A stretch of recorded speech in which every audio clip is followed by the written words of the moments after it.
This episode of Rookie Hunter is brought to you by the Wild Sheep Foundation. Adventures in sheep country can change your life, and as residents of BC, we're very fortunate to have 3 different species of sheep in our province. After attending the Wild Sheep Foundation's annual convention, Sheep Show, in Reno, Nevada, we got to see what conservation looks like firsthand. The Wild Sheep Foundation's ability to raise and put millions of dollars on the ground each year to keep these majestic animals on the mountaintops worldwide is unmatched. The Wild Sheep family is a diverse group of people from all walks of life, and membership is open to anyone. Whether you're a seasoned pro, it's your first time on the mountain, or you just like to see sheep on the hillside, you can sign up and join today. Kelly and I are lifetime members, but you can become an annual member for just $45. You can also become a member of the Less Than One Club, which is the only club you want to get kicked out of. If you've never taken a North American or international ram, you can join us in the Less Than One Club for an extra $25. Plus, Less Than One Club membership also includes entry into a draw for 3 separate Doll sheep hunts, which will be given away at Sheep Show in 2019. For more information on the Wild Sheep Foundation and to become a member, head over to thewildsheepfoundation.org.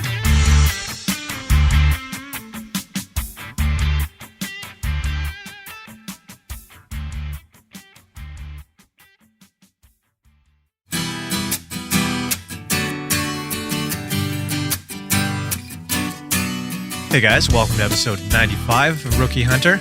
Creeping up on that 100, we're getting close here. We'll have some details about what we want to do for that one coming up. Today on the show, it's me and Kelly. We're back in the studio together. We're going to talk about caribou, rhinos, wolves. We'll take some questions from Instagram related to our sheep hunt. Next week, we've got Mr. Corey Pearsall from Sitka Gear talking about clothing systems.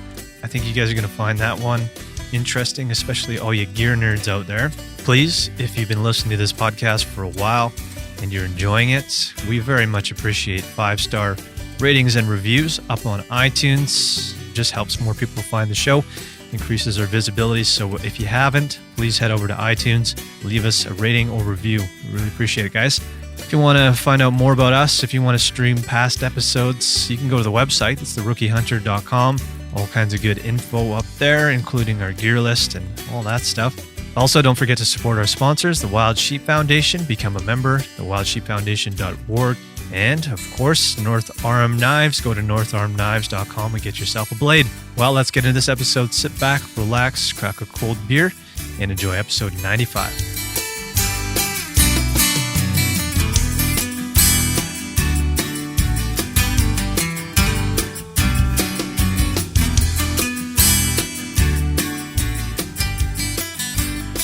Mr. Molnar, how's it going?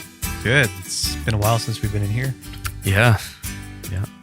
Nice and sunny in here. It is. I know I just put up, I felt like a douchebag because I put up a video on Instagram and I'm wearing my sunglasses because like Ray-Bans. An hour ago it was coming like right through the windows and it's so friggin' bright in here that you can't even sit in here without sunglasses on sometimes. Yeah. Which I'm not complaining, I guess. It could be worse. So, do you want to take us through your backpack race? Oh, the backpack race. Or we can do a sheep show recap. I felt like at the beginning I was holding to my strategy, which was to not fall on my face and kind of just to run the race because I said I would. Yeah.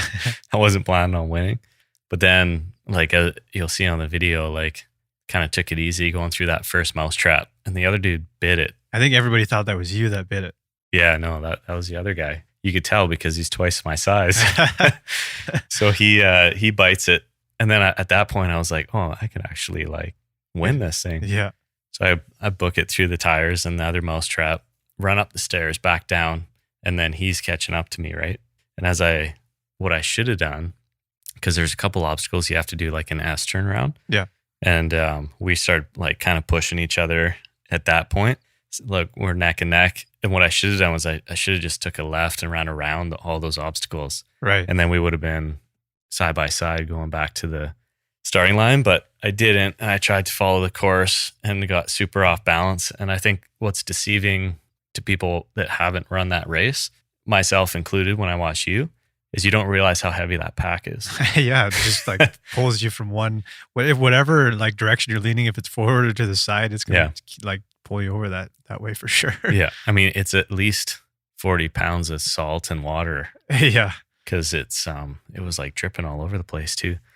But yeah, so I don't know, 40, 50 pounds somewhere in there. And once that pack started going, man, there's no way I was pulling it back.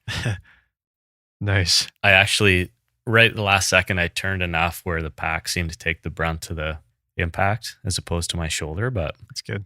it was good. And then I felt like I kind of turtled there for a while. At least you weren't stuck underneath of a luggage cart. You did all right. Yeah. I'm embarrassed to admit that I wasn't there. Yeah. So that's the thing. I was like, where the hell is Mike? Because I was like, I'm running this thing mostly because we had a deal. Yeah. And then I was like, I could probably get out of this. Just because he went and passed out. Yeah. So I don't know. I honestly don't know what happened, man. And it's not fully the fault of alcohol, to be completely honest. But around 10:30, I was just like, fuck, I need to go upstairs and just like lay down for a sec. And I think mainly it's because you and I were doing interviews all day long, not really eating anything. And then we went to the beer banquet and then straight to like the dinner banquet. And then just like all that, just, it wasn't even that much, but it was enough to kind of just make me tired and feel kind of shitty. Right. So I'm like, okay, I'm just going to go upstairs and lay down for like 20 minutes. And then, I forgot that was the day we didn't really eat much. yeah. And then next thing you know, you come slamming through the door at like 2:30 in the morning. You're like, hey, man, where were you? And I'm laying on top of the bed. I still have my shoes on and everything. So I just fell asleep and just didn't wake back up again. So completely missed it. But that's Sheep Show for you. I didn't even remember Nolan being there, but when I watched the video, he was like my coach. Getting you all pumped up. Yeah. We've got an interview with Nolan Osborne coming up in the weeks to come. It'll be probably a month before that one goes up. Yeah. But And that was the next day. The next day, yeah. So you probably tell that our voices in that one will be a little slower. It's a quieter podcast. Slow already, but yeah, for sure. Yeah, it was fun though. Like it was. I feel like once, it was a little nerve wracking because you don't know, like, you don't want to bite it. And there's a lot of people there watching. There's a lot of people there. There's a few hundred people probably. Yeah. So, but once you go, it's actually fun. I think everybody should do it once. I'm retired now. Yeah, you made it. Yeah. Now we just have to find the next victim to. I think Yankee should do it. Jankers. Yeah. I mean, you have to do it once. Yeah. And how much ankle agility does he do in the off season? I don't know. He's running up and down hills, and he could do it. There you go, Yankee. You're up next. Challenge has been posed. Cool. So we've got some more interviews from Sheep Show coming up next week. Corey Pearsall from Sitka Gear. I thought that was a great episode. We went through clothing systems and we kind of used our sheep hunt as an example of what you might want to consider. Obviously using Sitka Gear as an example, but you can apply all that information to whatever you plan on buying. Obviously, we recommend Sitka Gear because it's been good to us and was awesome last year. So, but just the technology behind what goes into a layering system and that is, I thought was super interesting. So worth checking out because, man, if you're not dressing properly, then you're going to be in trouble out there. Yeah. The pieces I really like are the wind stopper pieces. Yeah. Because they don't necessarily have to be super thick or insulating, but the wind stopper makes a huge difference. So yeah, I'm a fan of those. For sure. We also got, we did a fun photography focused episode with Connor Gabbett. You guys can look forward to that one if you're interested in tips on how to capture your hunt and how to do so efficiently. And now Kelly's been loading up a Amazon shopping cart full of camera gear. I kind of wish we wouldn't have done that one because what happened is it just made me want to buy new gear. Yeah, I think it's going to happen at some point here. So yeah, to be continued. And of course, Nolan. And do we have another episode that's coming up, or did we already post a few of them? I guess we did. Shane's out there. Yeah. We had a few other ones planned, but it was just hard to coordinate it, and a couple of them we had to cancel. So yeah, it's just the way it goes, man. We were running long on some of our interviews, and then just couldn't line up some of the other ones. So some people are just like, I love to do it. I just don't think we're gonna have the time. Yeah, which is realistic answer. Totally. And then a lot of folks, credit to them, they tried to schedule something and try to make it work. Yeah. And then when you get down there, you realize just how little time everybody has. Yeah, man. Because for us, we've got a window in the daytime before everything really kicks off. Mm-hmm. But for guys who are running booths and stuff like that, that's when they're tied up. And then when it switches to the evening, that's when all the banquet stuff starts to happen. And that's kind of when we're not necessarily available. And anything after that is going to be a drunken mess that's not going to get released anyway. So there's really a small window to make some stuff happen, unless we went down there like a day early next time, which I don't know if I could do. Yeah. 4 days in Reno would be a lot. Mm-hmm. We actually got a lot of snow down there, which was pretty surprising. And yeah, it was a blizzard. Yeah, not that common. It was pretty cool, though. I didn't think we were going to get out of there. No, and a lot of people didn't, man. Our friends got stuck in Seattle for like 2 days there, and they sound like there's people stuck in airports all over the place. So we got lucky. We weren't even delayed at all. Mm-hmm. Yeah, man. Good trip. Yeah, good times. Yeah. Look forward to the next one. Yeah, we'll be there. Which reminds me, I need to update the ad for WSF. Right. So if you guys are like, dude, it's outdated, I know. We'll get on it at some point. Those sheep hunts were given away, and we weren't the winners of those. So maybe next year. Yeah, and we definitely don't win anything in the backpack race. So no, not at all. Not gonna happen. Actually, the Mateen there that I was wanting to race against. Yeah. I'm glad I didn't race him, because I think he ended up like top of the list. Yeah, I'm curious. I would like to know how he did. So yeah, I'll have to reach out. Mm-hmm. Hey, I got a quick update for you. Okay. The caribou that we're always talking about. Mm-hmm. The biologists made a surprising discovery, and they found a female caribou calf wandering around in the Purcell Mountains. So there's one more caribou than they thought. Nice. And nice, it's a yearling. So they're going to go in and get her and bring her with the rest of the herd, which I think is outside of Revelstoke, is where they're all being penned. So that's kind of cool. Yeah. Yeah, one more than they thought. Yeah. Yeah, we'll have to follow that one, see what happens. Yeah. It's kind of like a overall just a sad story. It is, because like on paper they're extinct, right? Yeah. So that's a bummer, but hats off to the guys that are trying to pull something together there. Let's hope that there's some hope there. Yeah. See what happens. Kel, you wanted to talk about rhino hunting? Yeah. So it's not even, I don't know if you can classify it as hunting, but I just noticed this post, which is a National Geographic post on Instagram. I'm just going to read a little bit here.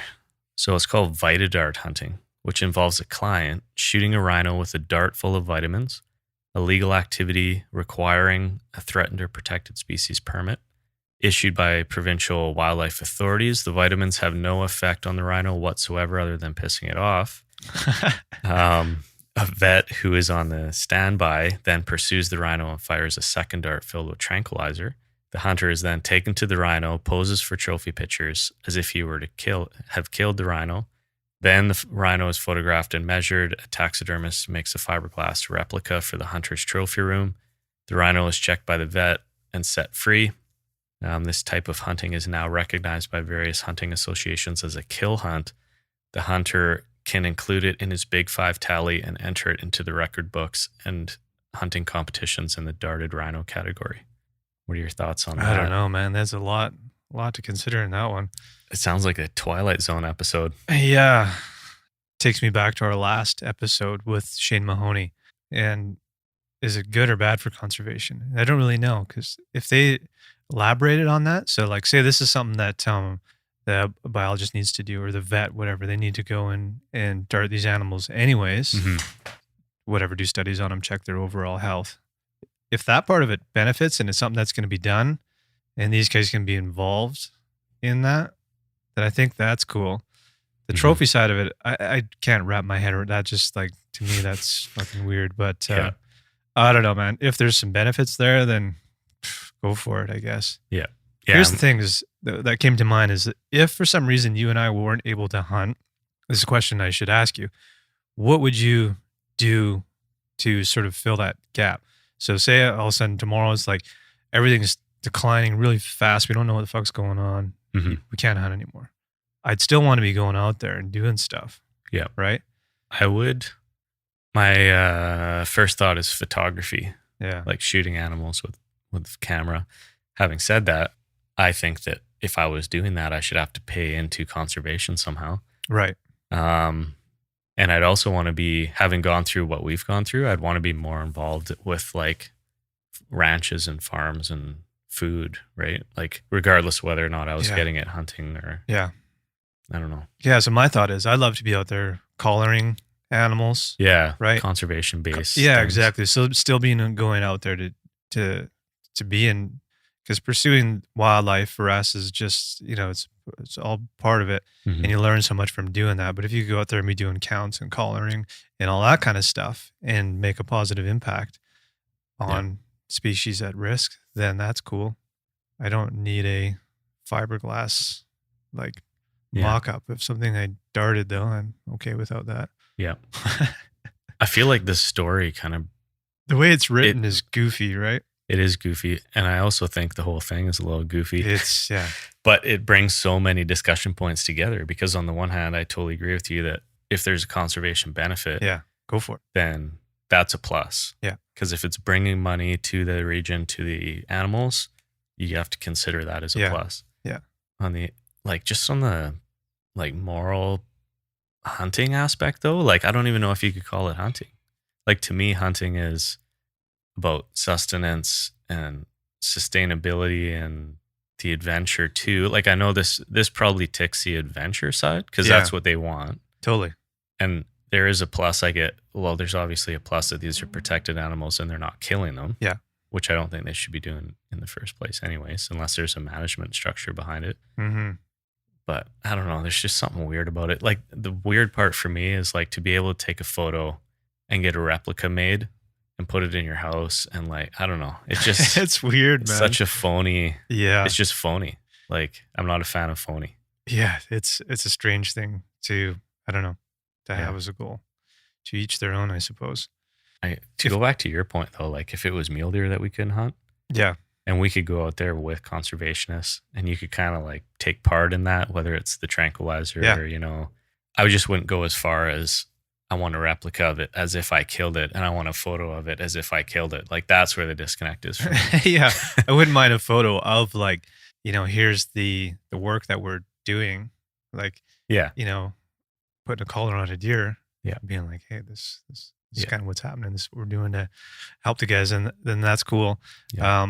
And say if I was traveling in Africa and some, random conversation came up, they're like, hey, we're going out. We need to do some tests on a rhino. Do you want to come out and dart this thing? I'd be like, fuck yeah, I want to come out and do that. Just to be close to it. And just to be part of that experience and to do something meaningful. Exactly. Right. So, yeah. Anyways, I'd be curious to learn more about that and what the point of it is otherwise, and how much are those guys paying and where does that money go to? Yeah. And I my understanding is National Geographic's probably more on the non-hunting, anti-hunting side of things. So but the way they present it here seems a little bit weird. Yeah, it's kind of a vague, odd description. And they're applauding that or what? No, it just seemed more like they were just calling attention to it. Right. And also the last bit of it kind of really focusing on how the hunter can, make a fake replica and put it on his kill list. And that seemed a little more negative. Right. They were kind of not pumped about it, which I don't know, kind of aligns with my view on it too. It seems that part seems a bit odd to me because I just feel like you go to your buddy's place, he's got a rhino and he says he hunted this thing. It's is that the full story? You're not even telling the truth. You shot it with vitamins? What the? Does that understand? Yeah. You hit it with the emergency packet. Yeah, that's a weird one, man. Yeah. I don't have anything else to add to that.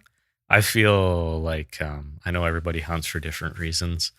I feel like food is always going to be a pretty large part of why I do it. Yeah. And whether it's hitting a rhino with a dart rifle, I'm not a huge fan of it, but I do totally appreciate the conservation side. Yeah, and every situation's different, but yeah, exactly. Yeah, it's a complicated system. It certainly is. Well, here's another fun one that always gets us in trouble. Do you want to talk about wolves? Yeah, this will be a polarizing one. Oh fuck! I never know where to go with this one, but just a news story that we can touch on. NWT. There's a pilot project in the North Slave region where, to go back to caribou, there's a lot of decline up there. They're declining by 20,000 animals in a matter of 3 years. And I think the Well, I think one herd was like 20,000. It dropped to 8,200 over 3 years. Fuck, that's brutal. And then another herd, I think, dropped 20,000 too over the same time period. I think the largest issue is probably nutritional stress and climate change and environment and all that kind of stuff. But they're also saying that wolves are a major issue up there too, which I don't have the actual study here, but Yeah.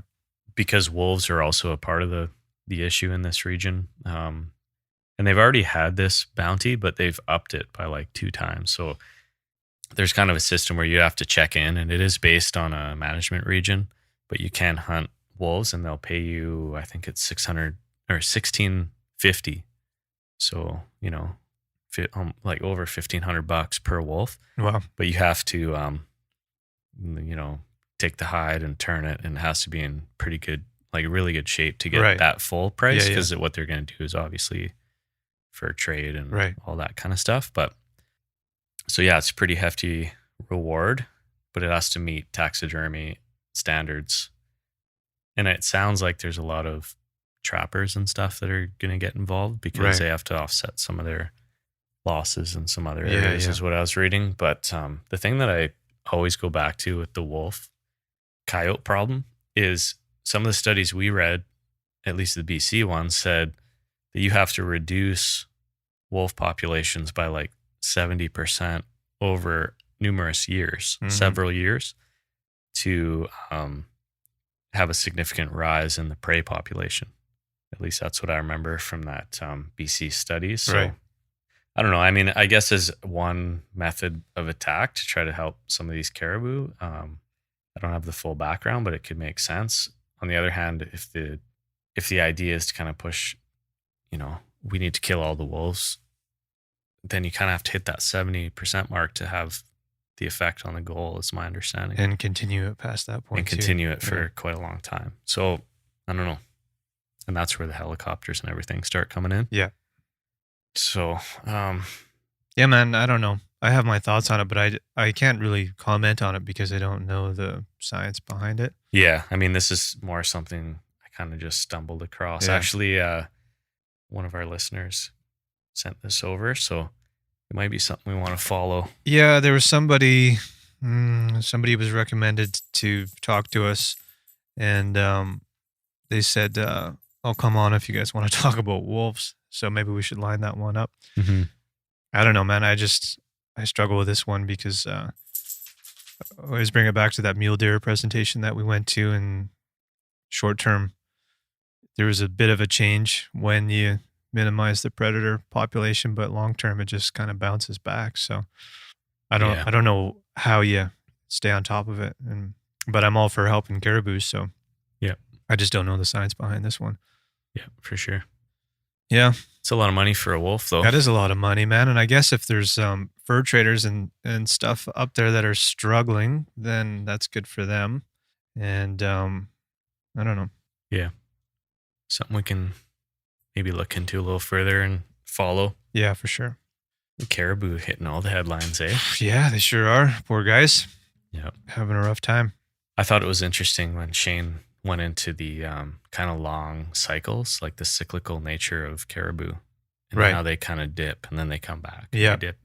And then you start throwing in like climate or nutrition and predation and all these different things. And what I get challenged with and frustrated with is when people focus on one of those things for their interest, right? But they're not considering the other, 10 relationships. Yeah, that's what I'm wondering about with this. Is like what else is contributing to their decline in that area? Yeah. If we need to address everything, then that's cool too. Mm-hmm. But is it worth it if it's not ticking every box, right? Yeah. It seems too like, I don't know if anyone's an expert in all of those relationships. And if they aren't, then how do you get the people that are to talk to each other for that goal?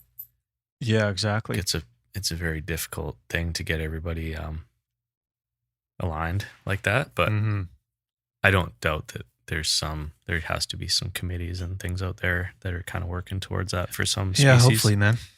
I think it comes down to funding again, which it always comes back to, is just not having enough money to fucking make some changes here. Yeah. Yeah. Rookie Hunter fundraiser. Yeah, send us your money. Send us To- all your money. to the caribou. Yeah. Anything else to add to that one? Nope, that's all. I don't think we pissed anybody off, did we? No, I Did mean, we lose any friends? the disclaimer there is we just don't have We a lot don't of know. background on that one, but it's Yeah. something I noticed. Yeah, for sure. And you guys have feedback on the rhino or wolves? I'm curious to hear. Should we take a few questions from the Instagram? Sure. Don't have our gear list in front of us, which probably should have when I asked this question. I don't know how to say this guy's name. Would love to hear gear breakdown of what's in your pack pre and post hunt. And in relation to our sheep hunt is what that's coming from. So, Cal, do you have anything you're changing up for this hunt? We get into the clothing side of things on our next episode with Corey. That'll give you a pretty good idea of what we're wearing. But we do have our gear tab on our website. There's one for Callie and one for myself. So you can see our clothing system that we wore for 2018. And it's going to be somewhat similar, where some of these pieces we'll leave behind. And we might actually get a few other pieces to bring up there, because we are going to be dealing with a very large question mark with weather. I'm going to think that it's probably going to be warmer for the most part, but there's always a chance that things could change overnight and we could get snow and wind and all kinds of shit. So it's a little bit more complicated in that sense. Yeah. The one thing I'm probably going to leave is my Calvin Light hoodie in exchange for the Windstopper, like big down hoodie. Right. Just like you said, due to unpredictable weather. And with the camera gear, I'm hoping to shave like 400 grams and some size off the camera. Yeah. And lenses. So that'll be a pretty big chunk. And the one thing I keep thinking about is crampons. Because depending on the terrain that we get into, like the one thing I'm thinking about is we end up going somewhere and then it snows and we got to get back down again. And I just wonder, like I'm kind of like 80%, because we're going in August, it's probably going to be a waste of a pound in my pack. Yeah. But on the other hand, it's the last half of August, and watching Steve and Connor's hunt, they got slammed by a snowstorm on the 7th day. Yeah, on a coastal hunt there. Yeah. So, I mean, cost isn't an issue. Like, you can get crampons for $100. It's more of a, like, what do you need in your pack and what don't you need in your pack? And I feel like there's a 80% chance we won't need them. Yeah. But it's the 20 that I'm a little... I feel that same way with the down hoodie. Yeah. It's like, fuck, this thing is going to take up like a quarter of my backpack. Yeah. But if I need it, then I'm going to be happy it's there for sure. Yeah. I think I might, and I was reading, I think it was Journal of Mountain Hunting. It was something that they said, it's just throw it in your pack every time you go sheep hunting. You never know what you're going to get yourself into, right? So I'm kind of leaning towards picking up a set of those, and that might be just the major change. Anything else like trekking poles and clothing isn't really anything changing too much. Food was pretty good last time. Although I had extra last time, I feel like I'm going to be working harder this time, so I might keep it the same. Yeah, I was thinking about this the other day, actually. And so one of the things we're going to do is bring a cooler. We haven't determined what size, but we're going to bring dry ice and leave that down at the lake so that if we have crazy hot weather, we can at least get the meat chilled and with dry ice, like maybe even frozen by the time we fly out of there, which would be pretty nice. And the last thing we wanted to do is, get something on the second day and worry about the thing rotting the whole time we're there if we're getting like, high 20-degree weather, which is very possible. So the other thing I was thinking about too was like, if we're leaving some stuff behind at the lake, because we got to fly in and fly out from the same spot, I might even bring an extra, I've got like a waterproof dry bag, that orange one that I have. It's a heavier one. I brought it up north. Anyways, it's too bulky to kind of throw in my pack, but that one won't get wet. You could throw it off the side of a boat in a river and everything would be fine. Mm-hmm. But anyways, to have like a couple of extra meals there. So if we do get like stuck in there due to weather, then at least I know there's a couple of meals hanging in a tree next to the lake. And if we have to stay for an extra day or two, Right. which is possible, then there's still some extra food hanging around. Or something gets into your food while you're somewhere else. Like I agree, that's a good idea to have like a stockpile somewhere Yeah. else. Yeah, that's a good idea. Because we can't hike out. No. Once we're in there, we're in there. Yeah. So maybe we all, throw a couple meals in that same bag and then we just huck it up in a tree That's a good before idea. we hike out of there and we know it's down there. The other thing I'm saving weight on, it's not really a new item, but compared to the last time we went up north, my tripod's like way lighter and way lighter. Smaller. Yeah. The Slick 624 carbon fiber. That'll It's make under a 2 difference. pounds. Yeah. Well, under 2 pounds, not including the head. Right. So, that thing, man, it's not sometimes you're kind of like, well, why would I need this? But then when you buy it and you put it side by side with what you have, Yeah. you're like, why the hell was I packing this other thing around? Like, they worked fine in certain cases, but if your goal is to sheep hunt with your camp on your back, then why are you packing around a 3-4 pound tripod? Yeah. Like, that adds up for sure. Yeah, it's going to be tricky this year, man, because I really want to be light as possible for this one. Felt like I packed light, but I ended up with a lot of weight on that fucking northern trip we did 2 years ago. So I think it's a matter of, finding out what everybody's bringing and splitting up that extra tent weight, which shouldn't be too bad this year anyways. well, Garrett brings 10 pounds of salt again. Again, there's another thing we can leave locked up in a Yeah. cooler down at the lake. So Yeah. there is some benefits to flying in for sure. Should throw a tomahawk steak in that cooler too. We should. So if we're celebrating on the way out, we can, Yeah. I guess if Well, I have, guess we'll have meat. things.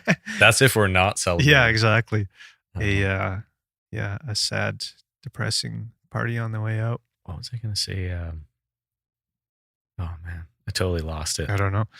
I totally lost it. We'll be bringing in med kits. One of the things we've talked about doing, which a camera budget that we've been talking about might override, is doing a first aid course before we go up there. Obviously, always have our medical kits. I want to go through mine and just make sure that maybe there's some extra stuff I want to toss in there. Obviously, that's a huge, important one because, again, we're way the fuck out there. Mm-hmm. I remembered. Did we figure out our tent situation? I don't know. I don't think we've made a decision on what we're buying yet. It's going to be a Hilleberg of some sort. We have had a lot of emails coming in. Yeah. And a lot of them, people love the Nalo. They do. Yeah. The last guy that wrote in, was he saying the Nalo 2 GT? Is that what it was? Yeah. Which would be fine Good for us. Yeah. We're going to have 3 people. Yeah. That's why I keep going back on, like, do we get a couple of tents so that if it's just you and I hunting, we got the 2.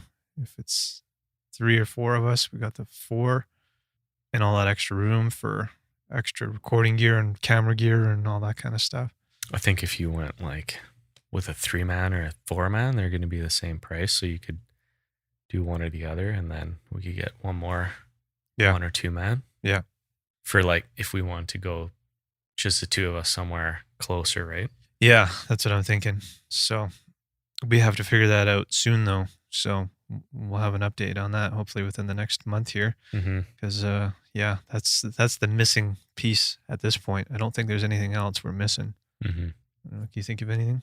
Tarps are really important. Just a small sill tarp, because that could be your sunshade and your rain shade and your everything, and your glassing. Like, we talked to so many people at Sheep Show about sheep hunting, and the number one thing that everybody said was get ready to glass and keep glassing. Like, glassing is the most important thing.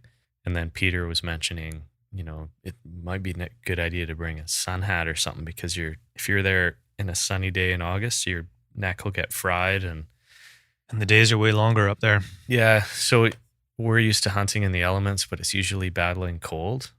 We have the potential to be battling hot and sun and bugs and cold and everything. Like, we have to think about the whole spectrum now.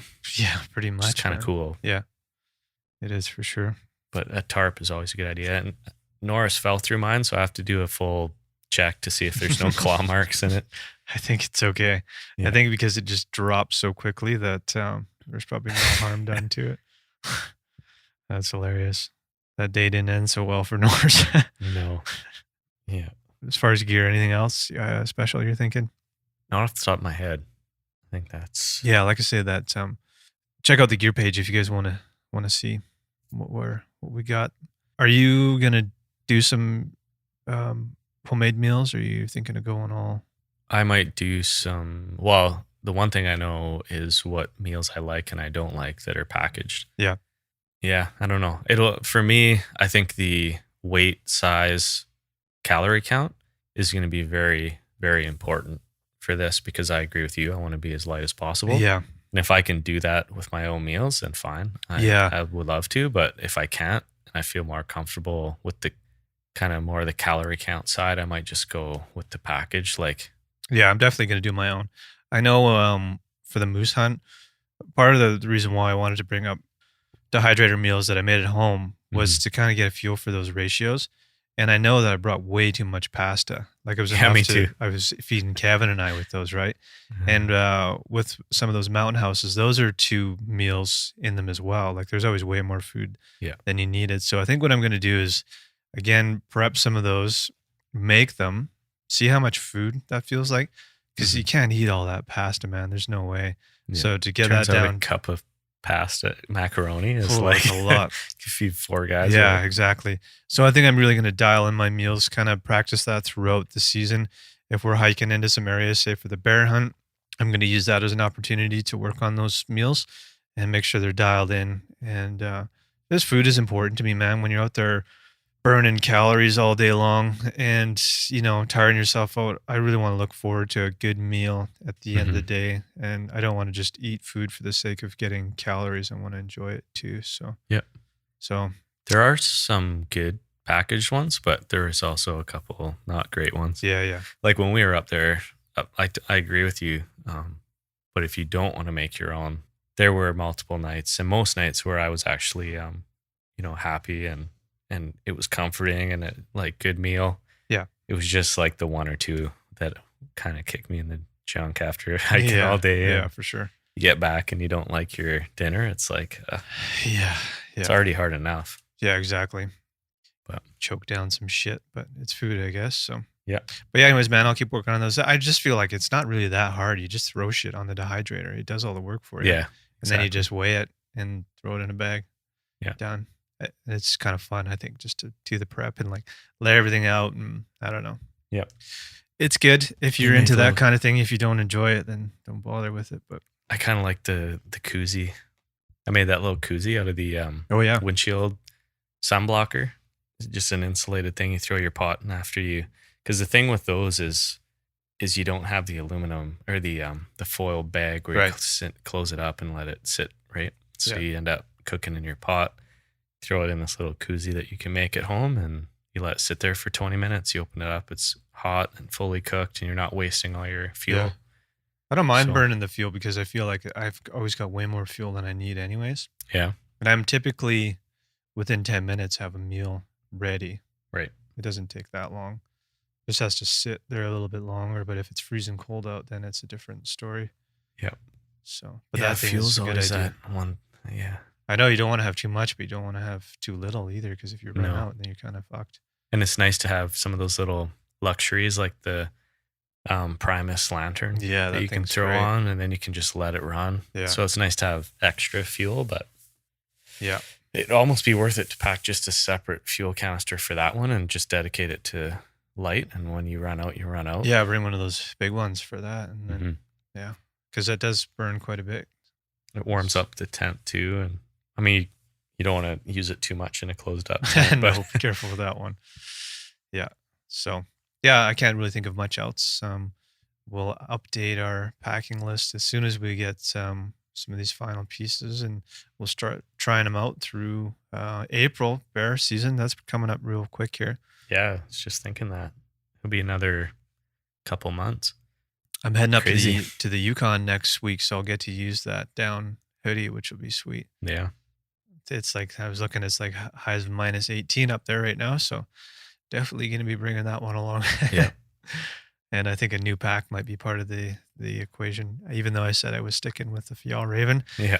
Previous conversations have convinced me otherwise. So, but it's not because the Fjall isn't a wouldn't do the trick. Yeah, It's you know what just- it is, man? It's having a meat shelf and Yeah. more hunting specific things. The ability to tie a head off to your bag and also stick a quarter in there. Yeah. And be able to strap it down and all that makes a lot of sense. And Yep. so we'll talk more about that in the weeks to come, I'm sure. But yeah, so things will change a little bit, but nothing's changing too much. Yep. Anything else to add? Somebody else asked shelter. We already talked about that Yeah. through this. And also they were asking about fly-in versus fly-in, jet boat, horseback, highway. We already did the highway thing. Most of you know how that turned out. I think we could do it better. Oh, yeah. If we went back there, it'd be night and day. I mean, I would go back and do highway again. Yeah. For sure. I'd almost one day like to go and attempt that same spot again because I know we could just tear up there in no time now that we know Right. where the trail is in that. I would like to go back to that spot with horses. Yeah, that'd be cool too. Which brings us to horseback one day. That's another. So for us, I think it's like experience thing. We want to do all of these different types of hunts just so we can sort of like say that we've done them. And, you know, once you've done them all, you can decide which one works for you and the areas that you want to do them in. Jet boat, it was basically a 50-50 between fly-in versus jet boat. And I think on the experience side of thing, I don't know, just flying in sound like a cool experience. Yep. So I would like to do jet boat one day. yeah, oh yeah, for sure. So yeah, there's no real reason for choosing one or the other. It's just sort of like we'll tick one off each year. So maybe next year is a horseback, and the year after is a jet boat, and repeat, cycle through them and do different Yeah. ones. We do a lot of hiking and hunting around here, anyways. So Yeah. we get that out of our system, but We're spoiled. we are spoiled. Why can't I rock that hat as well as you? Oh, my hat. Our buddy Sean. Yeah, I've been rocking this hat for a while. There's one more question. What tent do you run? Oh, yeah, we already went over that. So to be determined on that one. Mhm. Well, Mr. Molnar, I don't have too much more to add to this episode.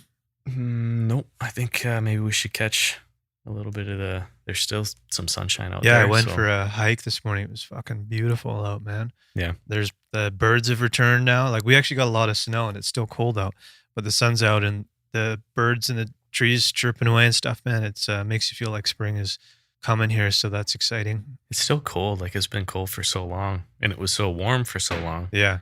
So I don't know what happened on the side of my house, but there's like a 2-story gutter, like downspout Yeah. situation. And the entire thing's just frozen. Yeah. Well, that's what happened at my place too, man. The water, I think, got to a certain point inside the gutter and froze. Yeah. So now when it melts in the day, it actually isn't draining properly, and that's Yeah. going onto the sidewalk. And now there's That's a big what- sheet of ice there. That's what happened to me. Yeah. Because when it froze, it expanded and punched out the back of the downspout. Oh, okay. So the water Just dripping hits down. the ice and shoots out and then drips down the house. Right. And yeah.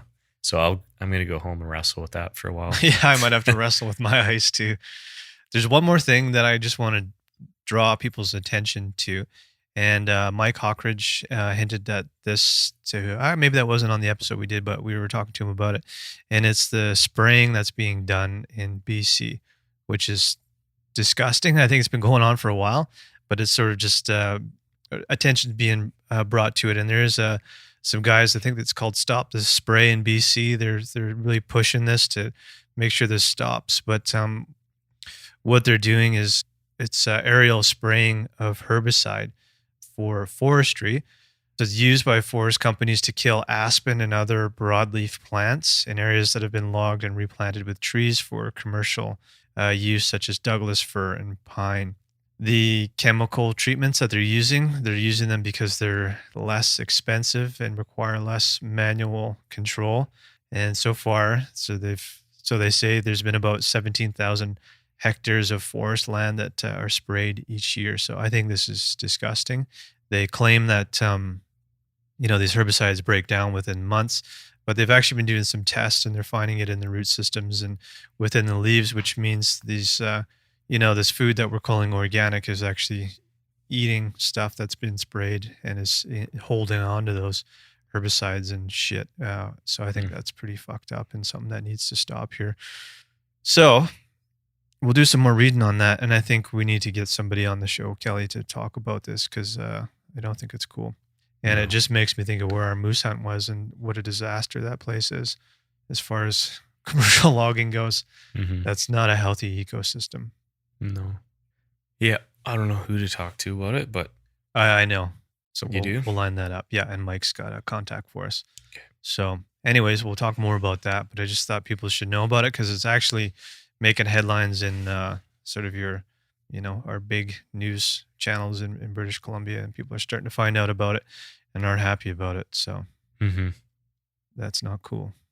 So as we tend to do, end on something depressing.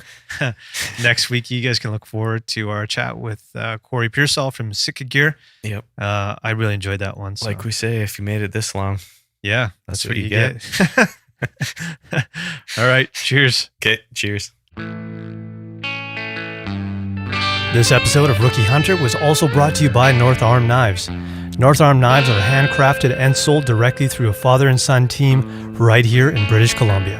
Choose from a selection of outdoor knives, kitchen knives, and custom engravings from northarmknives.com. They ship internationally and guarantee all of their work. Kelly and I have put their products to the ultimate test and give them our stamp of approval. Head over to northarmknives.com.